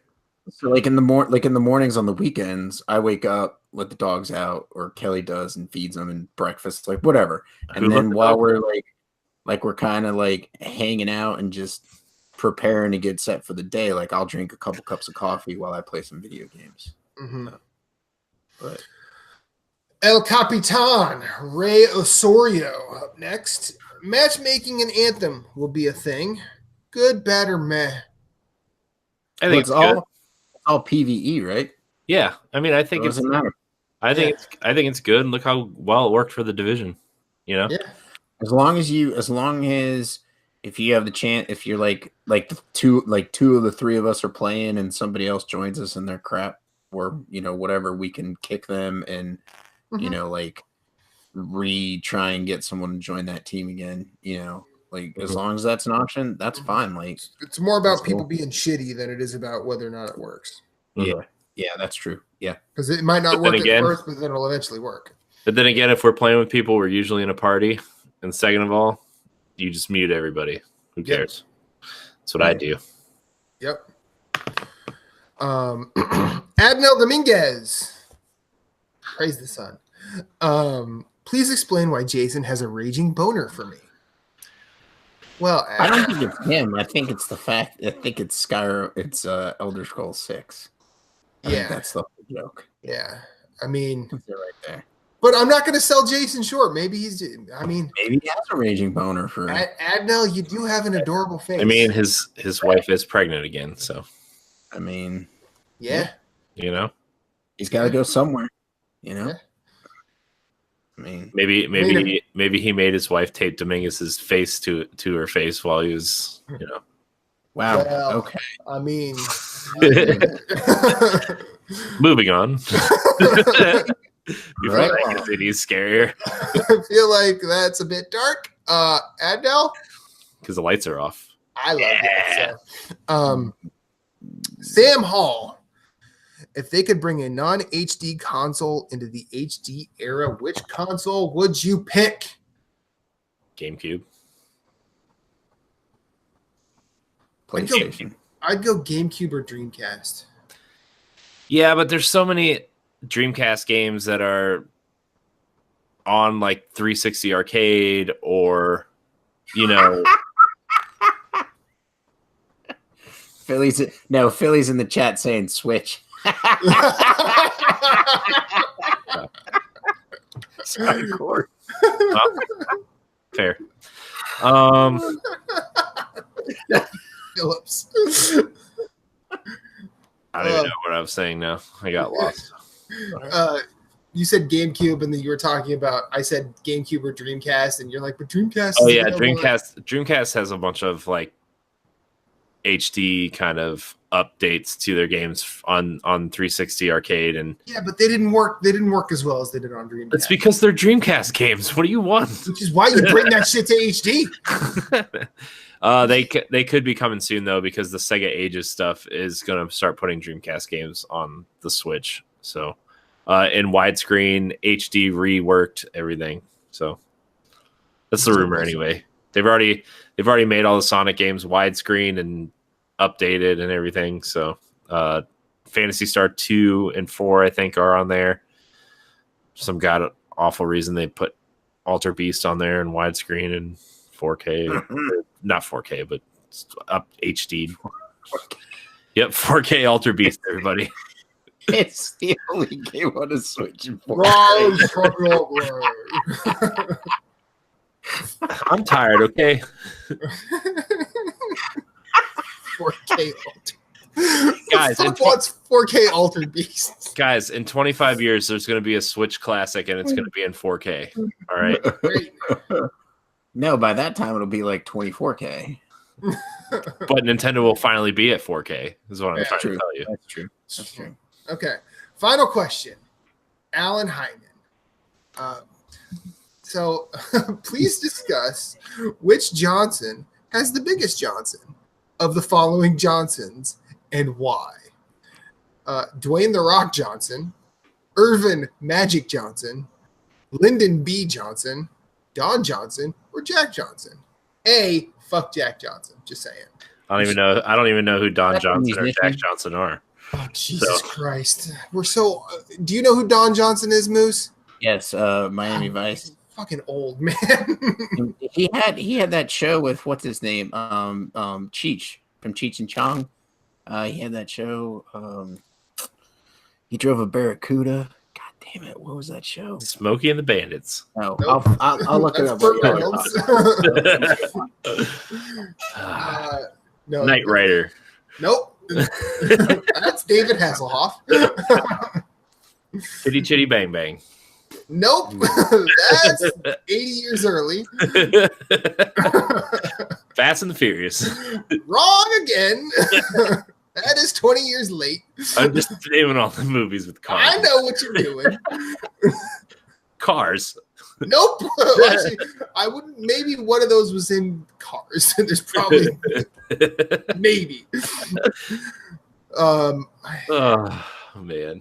Are we really? Am I really doing this? It's The Rock. We already have The Rock lore here in Nerds Gone Rogue. If we don't support The Rock, he'll never come on the show. I'm not supporting The Rock, but the steroid use in the Bridges. We need to vote for The Rock so he comes on our show. That's what it was. Then we'll vote for The Rock. You know, and someday, 300 episodes from now, when he's no longer famous and he finally comes on, he's going to be that celebrity that... He's going to be like, who are you people? He's going to be the celebrity that's on all the shows after his prime, where like, okay, I need a gig because nobody wants me anymore. They'll be on our show. And we'll be like, yeah, we wanted you on our show when we were talking about how big your dong was. Yeah. You weren't there for that one, Rock. Sorry, Rock. How do you mention a car movie without mentioning the car movie? Herbie the fucking Love Bug. Phillips, which one? The ones from the 50s? Or Phillips, the one with Lindsay Lohan? I love you, but every one of those movies is garbage. I don't think I've ever seen any of them. Oh, they're awful. I remember they remade it with Lindsay Lohan once, and that was a bad decision. Yep. And what's his name? Justin Long? Is that his name? Brian Long? Justin Long. Justin Long, the guy from I'm a Mac. I'm a PC. Yeah, that guy. And the Ah. hit classic Accepted. He was also in a Die Hard movie. Was he? Yeah. Live Free or Die Hard, I believe. No. So I guess we're voting for Dwayne The Rock Johnson. Mm-hmm. I don't know. Lyndon B. Johnson swung his dong around pretty hard when he was president. You do have, I mean, he pardoned the president. So he didn't get real. No, who did he pardon? Wait, wasn't he? You're thinking of Gerald Ford. Gerald Ford. Never mind. Yeah, Lyndon B. Johnson was. I think he was a vice president because he was the one who took over after Kennedy was shot. Yeah, that's right. Okay, my bad. I had the wrong. Plus, he's got the word. He's got the letters BJ in his name. Yeah, it's true. You know. Of course. All right, now see, now he's being serious. Dwayne The Rock Johnson does have the term Rock Johnson. I mean, so it's like really comes down to. But see, Irvin has Magic Johnson, so. That's true. I mean. Man. Let the Showtime Lakers. Don Johnson is close to Dong Johnson. I mean, what are we doing here? Anyway, Jack Johnson is an ode to self-love. Am I right? Right. I don't know. No. Fuck Jack Johnson. His music's terrible. I don't care what anyone says. I don't even know who he is, so it must be terrible. Wasn't he like a country singer? Oh, that's even worse. No, he's like a post 90s Dave Matthews knockoff. Oh, like, but he's like worse than Dave Matthews. Yeah, he's like it's pseudo hippie bullshit talking about sunshine and positivity, and it's like so do Disney movies. No, but like he does it. Your parents. He does it in such a watered down bullshit way. Like at least, like he and John Mayer share a lot of qualities, except John Mayer can play the guitar really, really well. And I don't like his theme in Halo 2. I don't like his songs very much, but at least there's some technique there. Whereas Jack Johnson, he's just pandering. But yeah, so Dwayne The Rock Johnson, shout out to Magic Johnson because he's my favorite basketball player of all time. And that's the end of listener stuff. Sweet. So we got it all done this week again. And this week I'm only 5 minutes past my heart out. So we gotta go. Yep. This has been episode 128 of Nerds Gone Rogue. My name is Matthew Keel. I am at @infinite_rewind on every social media platform conceivable in this reality. I still haven't done my 20 favorite albums yet. I'm still working on it. It'll be up soonish. And trash. I know. At least I wrote my favorite games, Moose. What have you done? Oh yeah, nothing. I'm trash. He's been playing Bloodborne. I've been doing my Bloodborne. Didn't you see all 35 parts of Misadventures with Moose? Or Bloodborne? Get your shit together. Okay, so Moose, Nerds Gone Platinum Zone. How are you, sir? Where can we find you? You can find me I'm starting the show. On PSN, Twitter, Instagram, all the places I want to be. You can listen to me, Jason, and Jeff talk about the PlayStation platform over on Nerds Gone Platinum. Tweet us there at NG_Platinum or email us questions, comments, and concerns at nerdsgoneplatinum@gmail.com. Go like our YouTube page. We're up to 76 likes. We're almost to 100. To get that custom link, that'd be awesome. Check out our shows there. We've got a lot of things going on. We've got what is it? Semi-patient platforming with Jeff.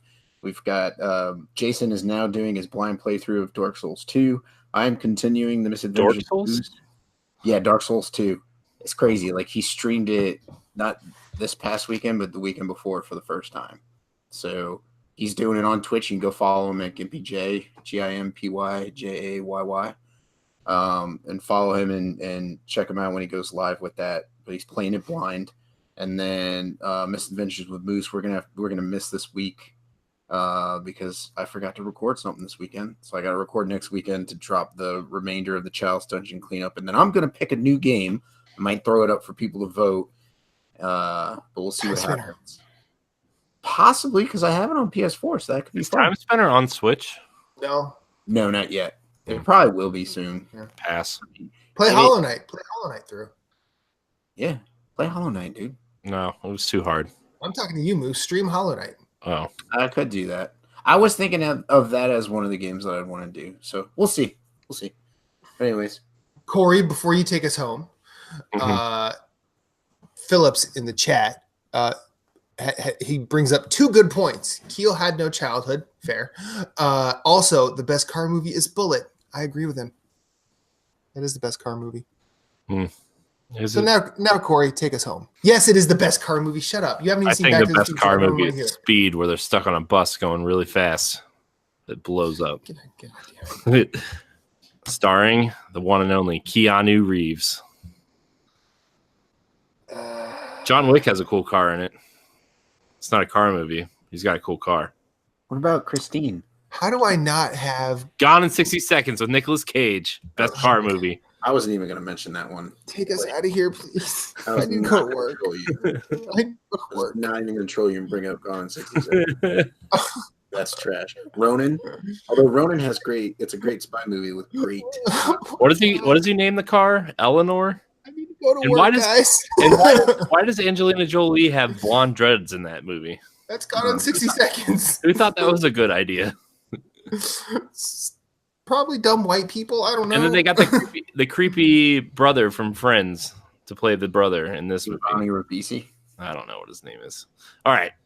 This has been episode 128 of Nerds Gone Rogue. Remember, you can find Nerds Gone Rogue live every Monday night at 8:45-ish on youtube.com/NGR Radio.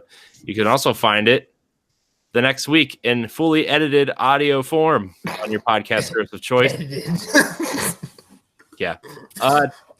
You can find me on Nintendo Pal Block, our Nintendo podcast, and also check out Dark Zone Junkies and Javelins for Hire and Tower Casuals, our new sort of half-hour shows. Games as service shows. Yeah. Moose is on one. Yeah. Yeah. It's a good time. It's going to be fun. I think it's going to be a good game. Yeah, I do too.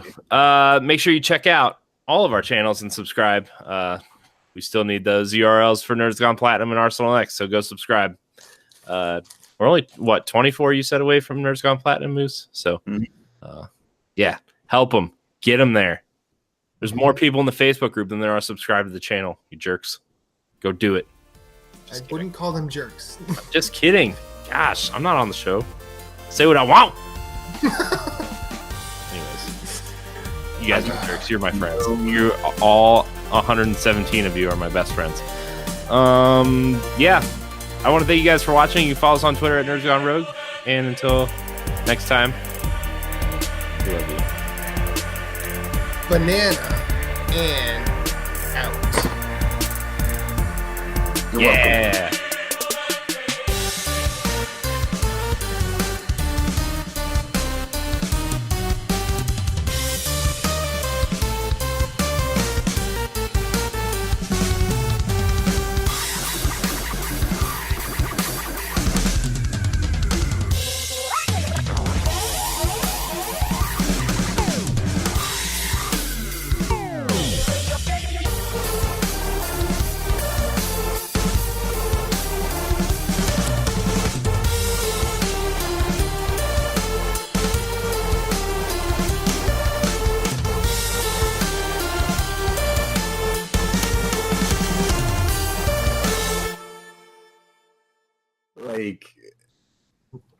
Corey still has more time in Destiny, am I right? She started Christmas Day in 2014, and she basically played like she's been playing 4 years straight. Mm-hmm. I mean, that is awesome. That's insane. Yeah, I probably have more than that in Destiny, to be sad and honest. I could actually tell you how many hours I have in Destiny right now if you want. No, we don't need to do that. Well, now I'm curious. Let's go to destinytracker.com. Not time you've wasted in Destiny? No. Oh, shoot. My gamer tag changed. Uh-oh. So now... Okay, so... Competitive. No. Corey's not competitive. Corey's a loser. Time played. God, math. Jeez. I gotta add all this up. Oh my god, this is stupid. Okay. Yeah, don't. Well, I got a calculator. What you got? Yeah, okay. Hold on. Well, hold on. All right. This is my PlayStation. The funny thing is, he has a calculator too. It's right there on his computer. Never mind. This is like Twitter last week. Trying to be nice to him. No, Trying to be a nice young man. This is Destiny 2 only on PlayStation only. All right. Oh. So on my Titan, I have 5 or almost 6 full days played. I have 5 days and 23 hours played on my Titan. In just PvE, and then in PvP on my Titan, I have 1 day and 21 hours just on one character, and I have 3 characters on both platforms in both games. So time wasted in Destiny.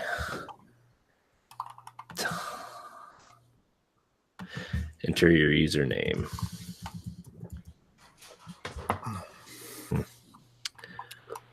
I did that to your mother last night, Trebek. What, wasted her time? Oh. Well, I mean, if the shoe fits. Fair. All right, Moose, add this up. Hold on a second. All right, what do you got? All right, we're just gonna go by hours. Okay, so 67 plus 166 166 plus 781 Jesus. plus I thought you were done. plus 348.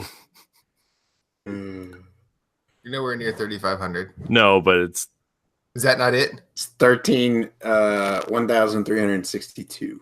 That's how many hours I have in Destiny. Oh, across both games, across both platforms, and across all expansions. Oh, grandma's whooping your ass. I know. 56 days. Look, man, she's got more time. Her husband's dead. Her kids are grandparents by now. Wow. No, I do know that. Oh, okay. No, I don't know that. You're right. I'm yeah, lying. she played 3 times as long as you. Because she's got 149 days into the game. Well, Corey, you now have a goal. I know. He'll make it when he buys Destiny 3 next year. Yeah. It's not going to be next year. This year, I mean. No, I bet Destiny 3 won't come out until a year or two after the new consoles are out. That's my prediction. Do you think they'll skip a year? Because they've been putting out. Well, I guess now that Activision isn't, I think have a bug up their ass. I think whatever the last year of Destiny 2 is, they're going to skip a major expansion that year, and they're just going to do content to keep people playing. You know, like small chunks, not like complete campaigns or DLCs or anything. I bet they'll like have a live team that does like mission structure and like hidden mission stuff. But yeah, I was so stunned at that news. Yeah, that sucks. Well, it doesn't suck for Bungie, but well, it might suck because they now don't have financial support, a QA department, you know, because that was all handled by Activision. But I guess when you have 30 million registered users on one game, and probably 80% of them don't know anything about the split, they just play for fun. Yeah, they just know Destiny, but also like they have they step away from one of the biggest publishers in the world, and they have 30 million users on a game. Mm-hmm. Well, here's the other thing. Some other publisher is going to be looking at that. Oh yeah, Activision, Bungie was probably like, we don't want to be in this anymore, and they broke off. Now, if EA picks it up, fuck. well, somebody. I was listening to Fireteam Chat the other day, and they brought up the fact that what if Microsoft is a viable option for them? Not as like a exclusive or anything, but like Microsoft's been trying to get into the PC space for years. What if Microsoft offers them a deal to be in the Microsoft store, you know, and helps them with like curating their content, getting it out there, the marketing, that kind of stuff, you know, because their PlayStation deal is dead now because that was an Activision deal. Yeah. So, well, it could be. What if Epic? Yeah, that's exactly what I was going to say. What if Epic says, hey? That was the other thing, too, that they brought up. We have a brand new launcher. We need content for it. Because if they score the Division 2 and the next Destiny package, you know, man. like... That'd be good, man. Yeah, that'd be real smart of them. Lee Navarro in the chat. Hello, sir. How are you? Dude, did you read these comments, I guess? Yeah, no. Yeah. We're getting teary-eyed on the way home. We'll get to them. We're doing it. Well, not on the way home, on the way to dinner, I should say. Yeah, I was like, geez. Man. Okay, so let's get the show started. Yeah, I guess we could do that. Let me find my thing here real quick. I'll find my thing. Ooh, boy.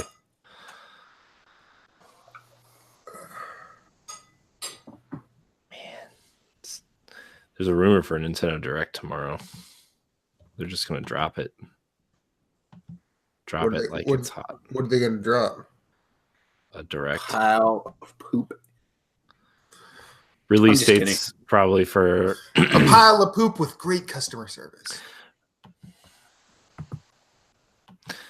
I don't see, like, I really don't know because they announced so much the other day. There's just like Mortal Kombat on Switch is getting delayed, it looks like, by the way. Not that anybody here cares, but probably getting delayed like 6 weeks. I don't even know why they're putting Mortal Kombat on Switch, but I guess when you own Mortal Kombat, you have the money to say we could put it where we want. Well, it might also be what's up, Jason Marshall? You're in the chat. Them trying to get people that want to play it on the go. People obviously want to play Doom on the go. It's true. It sold 2.6 million units on Switch alone. So yeah, that's a lot of Doom. That's a lot of dooming. That's a lot of ugly Doom. That's a lot of highly compressed file Doom. They actually put like a support patch out like a month ago for Doom and Wolfenstein, and it actually like cleaned it up a lot. Nice, but cool. I mean, still not the way you should play that game, but it's still, yeah. If you're a traveling man and you want to shoot some demons, that's a fine option. I mean, and you want to just be metal AF. Yeah. Affleck. Mm-hmm. Mm-hmm. And Lee, don't threaten me with a good time. Just saying. Ooh. Lee, I'll threaten you with a good time. That's not a threat. I promise you a good time. Yeah. Get out of here. Oh, okay. Okay, are we ready? Mm-hmm. All right. I guess.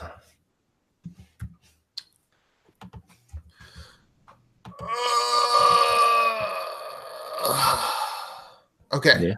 3, 2, 1.